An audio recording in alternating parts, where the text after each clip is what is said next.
Boa tarde, meninas, né? Girls Power today, não é isso? As mulheres estão aí dominando o mundo, né?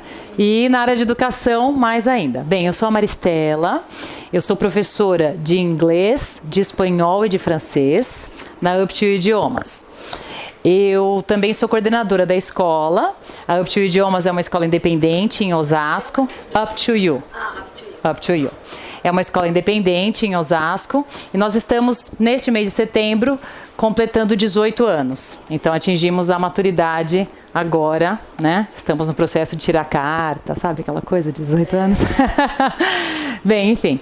Então, eu sou uma professora apaixonada e curiosa, né? Com o ensino e esse foi um dos motivos pelo qual nós vamos falar sobre o aprendizado, como aprendemos, né?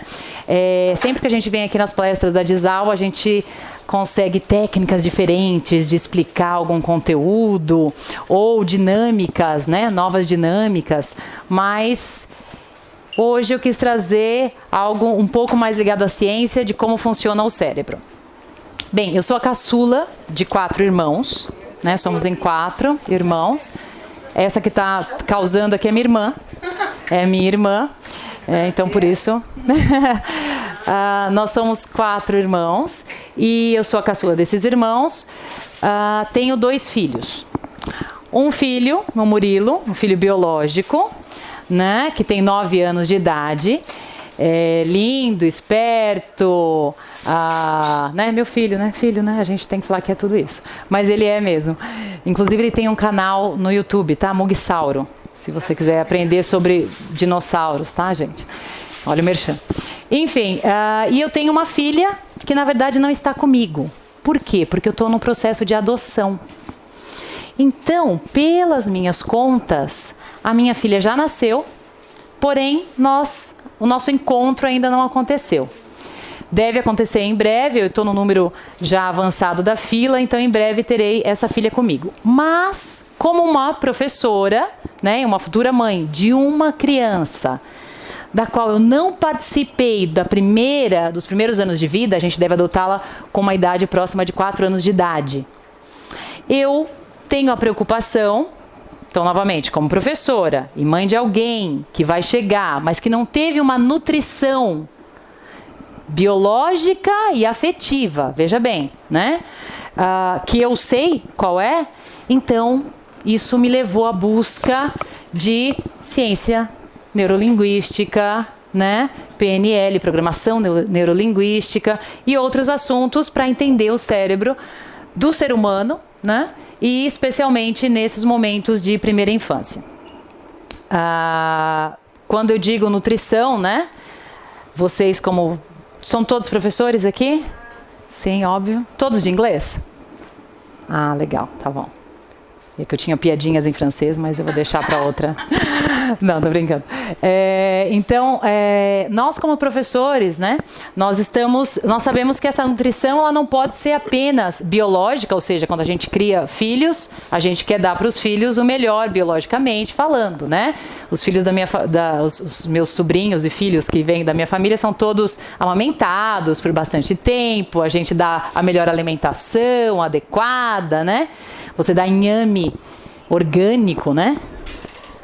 Inhame orgânico é uma felicidade. Uma mãe que dá inhame orgânico, você se sente tão cumprindo o seu papel, né? Você fala, eu dei inhame orgânico para o meu filho, ele não vai ter uma gripe nos próximos 3 meses. Você acha isso, né? É uma felicidade. Agora, essa minha filha que vai vir de um abrigo, como é que eu vou tratar isso, né? Então, essa tratativa ela é mais fácil de resolver do que a parte da nutrição afetiva, de estímulo, de incentivo, né? Que é uma parte fundamental na formação do cérebro. Bem, como professora, então, a gente tem alguns alunos ali que eles têm dificuldade de aprender, né? E aí você fala, por quê? Então você vem nas palestras da Dizal, você pega todas as dicas, você lê a New Roots, você aplica várias técnicas que você aprendeu no decorrer da sua carreira, mas tem aquele aluno que trava, ele não aprende, a gente se sente angustiada, incompetente como professor, né? Mas existem os funcionamentos cerebrais, que eu duvido que vocês, como educadora, tenham tido esse conhecimento acadêmico.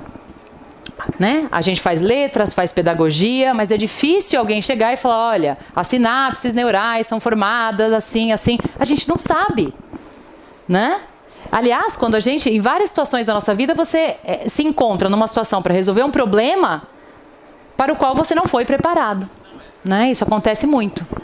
A paternidade e maternidade é uma dessas, né? Não existe esse manual. Bom, eu, lá na escola, como eu disse, eu sou professora de inglês, espanhol e francês.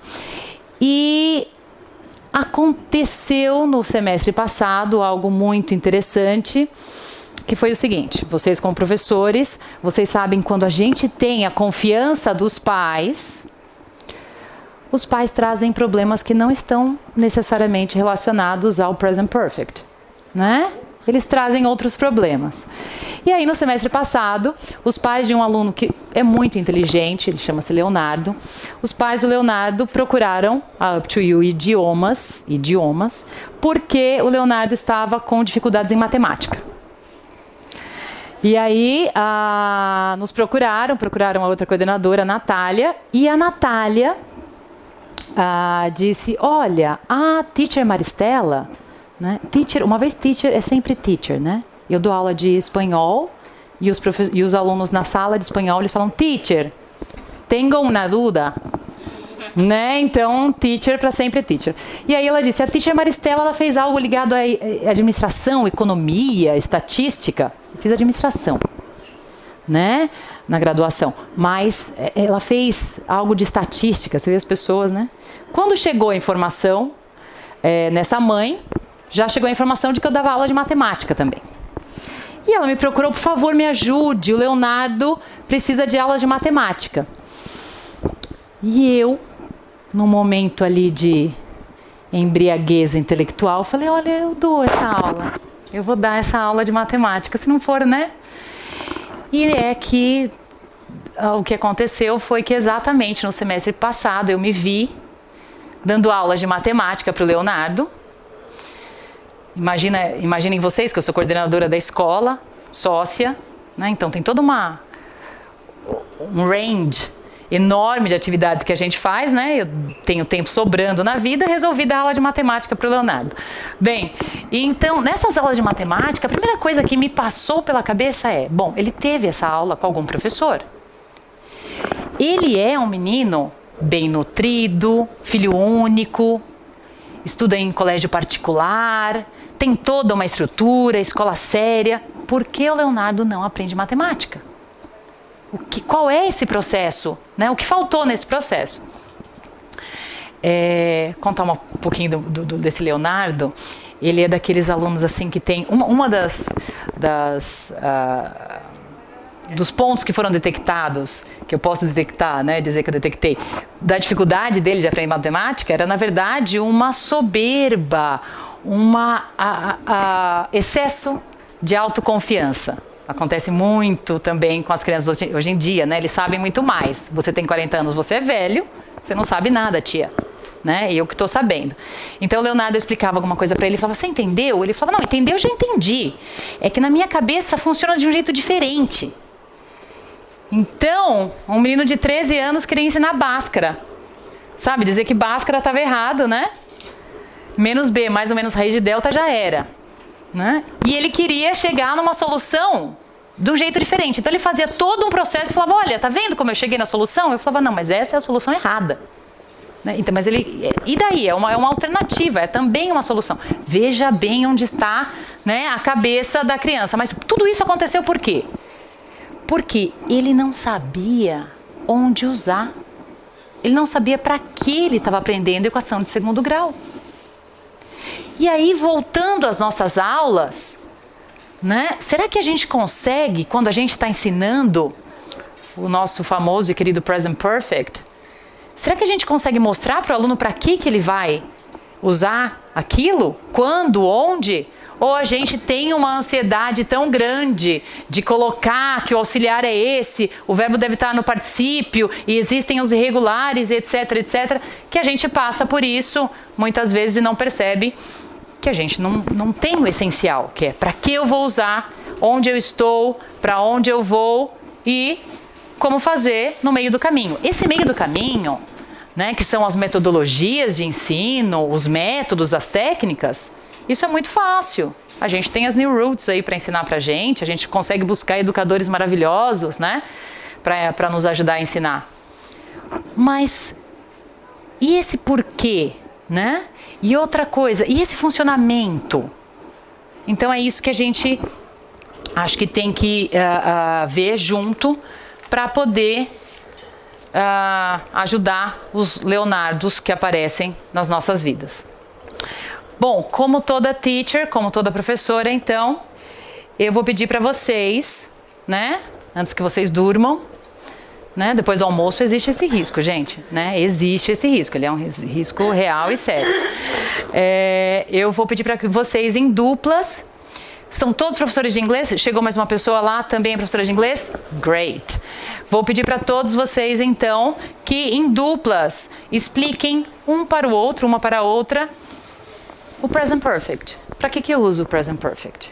Tem 2 minutos cada pessoa para falar. Eu vou dar uma cronometrada aqui, tá bom? Duplas que não se conheçam, por favor. Os amigos em duplas. Ok. Let's go back to your seats. Ok, meninas. O jeito que vocês conversaram, né? Vocês consideraram que vocês são teachers? Ou vocês falaram do jeito que vocês falariam, explicariam para um aluno?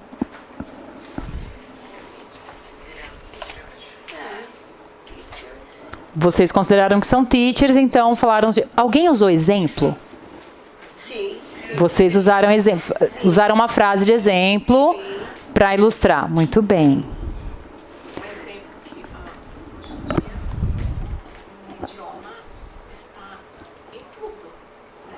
Francês, inglês, alemão. Acho que todo mundo sabe um pouquinho. Então é preciso saber. Muito bem. E usar exemplo quando você está explicando é o mínimo que você tem que fazer. Mas não é isso que se faz. Não sempre. Tem muito professor, tirando nós aqui, que somos lindas, né? Nós somos maravilhosas, as melhores professoras aqui da região oeste. Quem não é de oeste, da região oeste? E também da região sul, nós somos as melhores, nós usamos exemplos para explicar para um aluno, mas muitos professores, já ouvi dizer, existem casos de professores que não dão exemplos, né? Eles chegam e colocam, essa é a estrutura do present perfect, né? É assim que se monta, aqui estão as frases, aqui a negativa, aqui a interrogativa e vamos fazer atividades, vamos fazer exercícios. E você não trouxe nada de vivo quando você explicou desse jeito. Mas vocês já sabem disso. Bem, nós sabemos, mas como eu disse, nem sempre as pessoas sabem. Nós temos alguns dados alarmantes que eu vou trazer aqui pra gente. Dados alarmantes. No Brasil, apenas 5% da população fala uma segunda língua. Dados atualizados. Então, no Brasil, 5% da população fala uma segunda língua. Nós estamos entre eles, né? Menos de 3% tem fluência em inglês. Quando a gente faz essa estatística e pergunta-se, qual é a porcentagem de pessoas que falam inglês no Brasil? As pessoas geralmente dizem, quem é de São Paulo fala 10%, 15%. Mas o Brasil é enorme, né? Então, realmente, esse é o dado real. Menos de 3% das pessoas falam inglês, né, com fluência no Brasil. E um estudo da Cato mostrou que 53% das pessoas que dizem que falam inglês fluente não falam. Eu acho que até mais. Mas a Cato é um instituto de emprego, né? Eu acho difícil você mentir lá no emprego, você vai ter que realmente falar. Então, 53% das pessoas que dizem falar inglês não falam, eu estou trazendo os dados de inglês, porque é a língua mais falada, né? De 5%, 3% ali falam inglês. E sabemos que os salários das pessoas que falam inglês são muito maiores. Então, existe um gap muito grande aí, né? Porque existe uma necessidade do inglês, mas não tem inglês. Bom, outro dado. Comparativos de proficiência em inglês de vários países mostrou quem em primeiro lugar? Primeiros colocados, Suécia, Holanda e Dinamarca. É óbvio, né? A Dinamarca chega a ser irritante, não é, gente? Dinamarca, eles são todos felizes. Eu acabei de ler um livro chamado Crianças Dinamarquesas, recomendo. Como os dinamarqueses, eles são as pessoas mais felizes do mundo, né? Não sei qual é esse ranking de felicidade, eu não estava lá. Se eu tivesse, não procuraram no Brasil, se eu tivesse eu ia estar lá, que eu sou bem feliz. Mas a Dinamarca está aqui, aparece, é lógico, Suécia e Holanda. IDH lá em cima, sem problemas de corrupção, sem problemas, né, estruturais básicos de saneamento, de saúde. Então, eles são os número 1, né? Eles são o número 1 em inglês como segunda língua. O Brasil está lá embaixo e fica atrás de Singapura. Gente, Singapura tem uns dados de educação surpreendentes. Singapura está aqui, ó, na educação. Matemática, eles estão arrasando. Peru, Equador, puxa, ficar atrás do Equador é uma loucura, né? Porque quem fala do Equador? Chile e México, né? Chile não surpreende muito, né? Mas México é surpreendente. Então, o Brasil, que é a 8ª economia do mundo, a gente esquece, né? A gente tem uma síndrome de menos, a gente se acha menos. Nós somos a 8ª economia do mundo e estamos ali atrás de países que são países nanicos, vai. Equador é um país pequenininho e está na nossa frente com relação a... Sim, a Holanda também. A Holanda, o que é a Holanda? Não é? Dinamarca, Suécia é maiorzinha, que tem a neve lá em cima. Sim, já em território, né? Em quantidade de pessoas, talvez, né? Dinamarca Mas veja bem, e nós, né, educadores... Existem professores que não gostam, vocês sabiam disso? Existem professores que não gostam de dizer que professores são educadores, né? Porque educadores, quem dá educação é pai, mãe, professor, né? Mas são opiniões, não vamos entrar nesse debate. Enfim, aí outros dados alarmantes. A maioria dos brasileiros não gostam de ler. E o que é muito triste, e que também já ouvi dizer, né? Não sou eu que estou afirmando, mas tem professor que não gosta de ler. E tem professor que não gosta de estudar. Você tem que ler esse livro nesse semestre, mas aí o professor não gosta de ler. A última coisa que ele leu foi Os Sertões, Euclides da Cunha, e ele quer que um garoto de 15 anos vá ler a mesma coisa. Você tem que ler Vampiro, gente. Se o pessoal está lendo Vampiro, a gente tem que ver Vampiro. Se eles estão vendo Harry Potter, né? Vocês vão ver Harry Potter. Aqui um monte leu Harry Potter de bebê, né? Vocês leram Harry Potter né? Eu tive que ler, entendeu? Então, a gente tem que ler, tem que acompanhar. Bom, dados sobre leitura, Buenos Aires tem 734 livrarias. Esse dado eu peguei ontem, tá? Porque eu queria atualizar mesmo. Vai que fechou uma, né? De ontem para... não sei. E tem 3 milhões de habitantes. São Paulo, olha, São Paulo é maravilhoso, mas São Paulo tem 390 livrarias para 13 milhões de habitantes. É bem triste, né? Um dado bem triste. A nossa classificação no PISA, né? O PISA é um instituto que mede 3 habilidades: ciências, leitura e matemática. A nossa posição no PISA é essa aqui.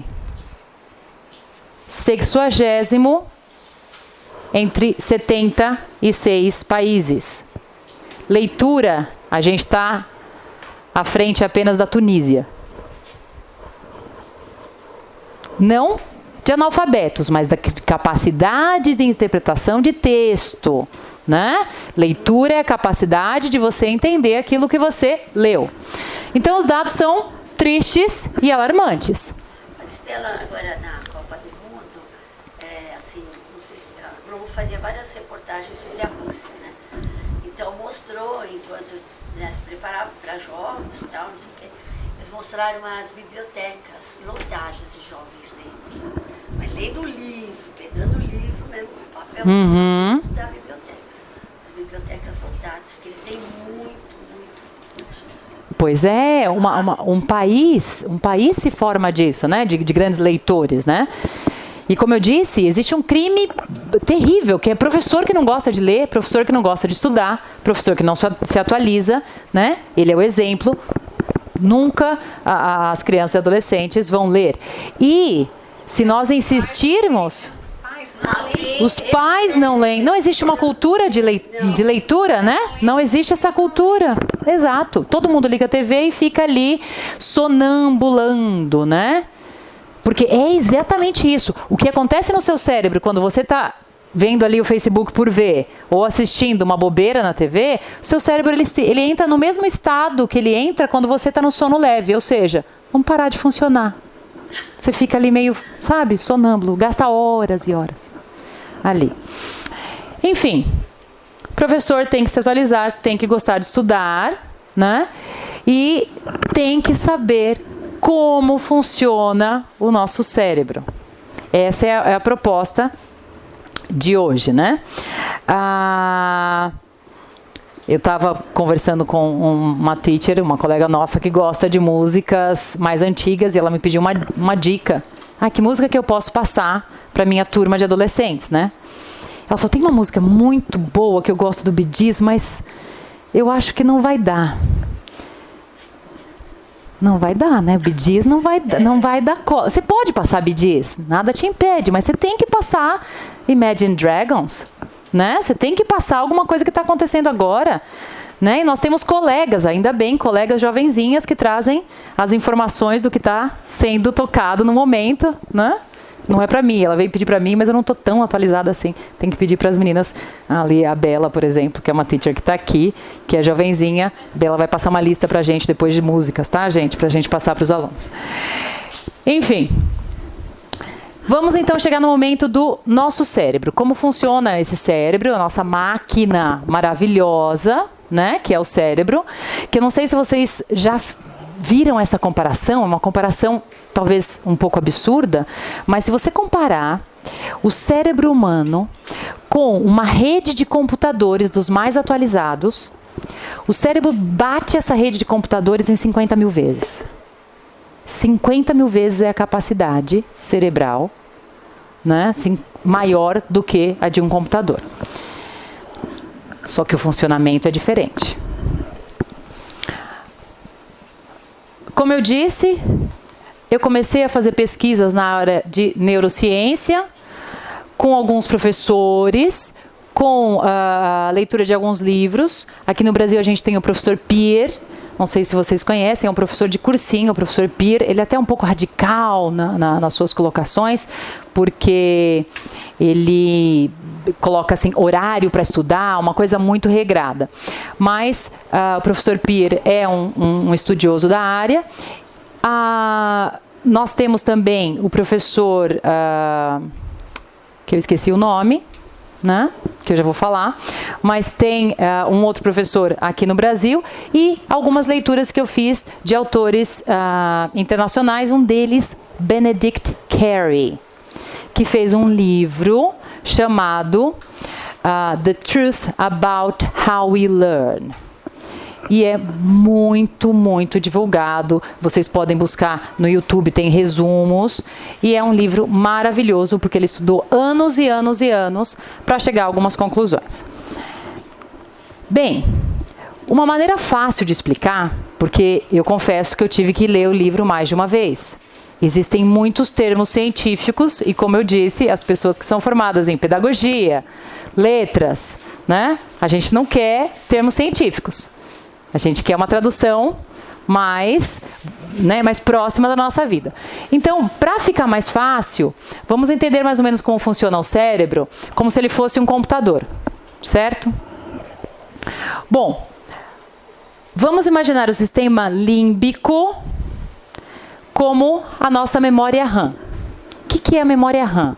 É aquela memória, o sistema límbico, então, é a parte do cérebro que nós temos uma memória pequena e muito provisória.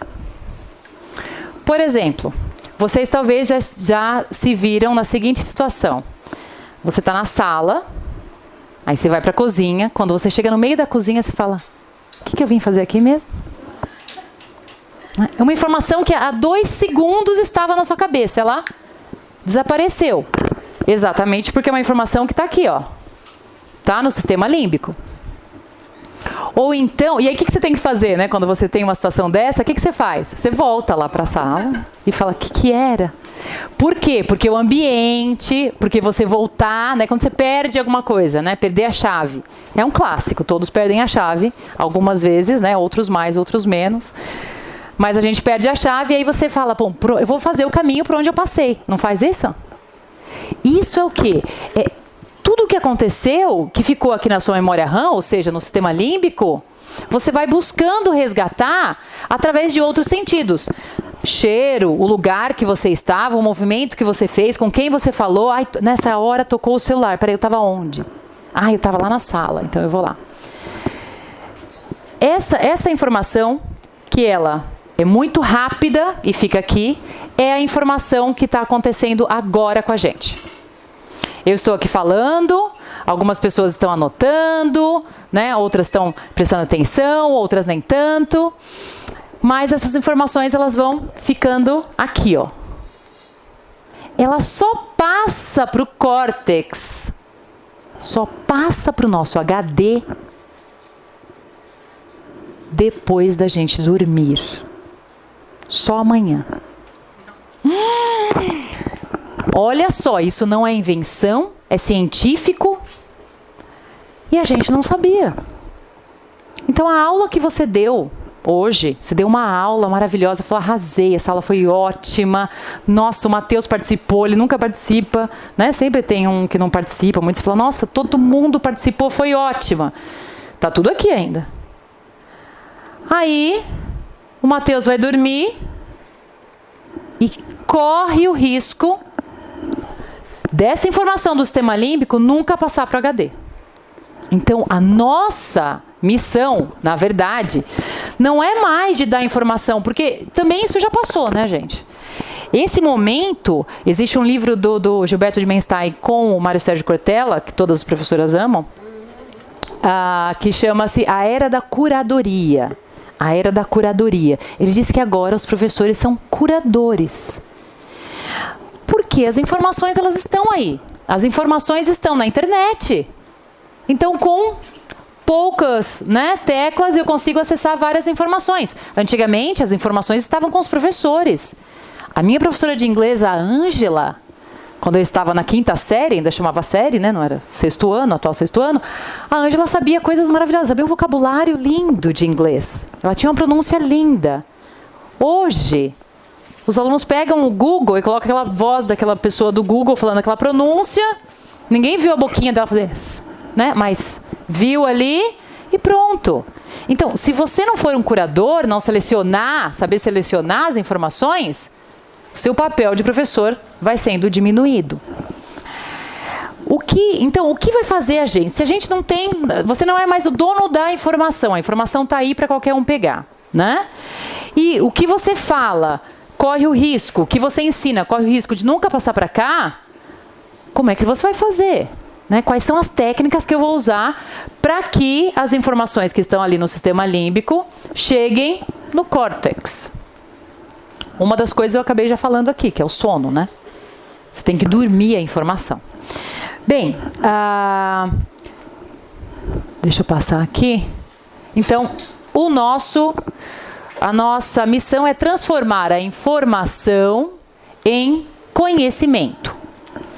Para isso, eu coloquei aqui algumas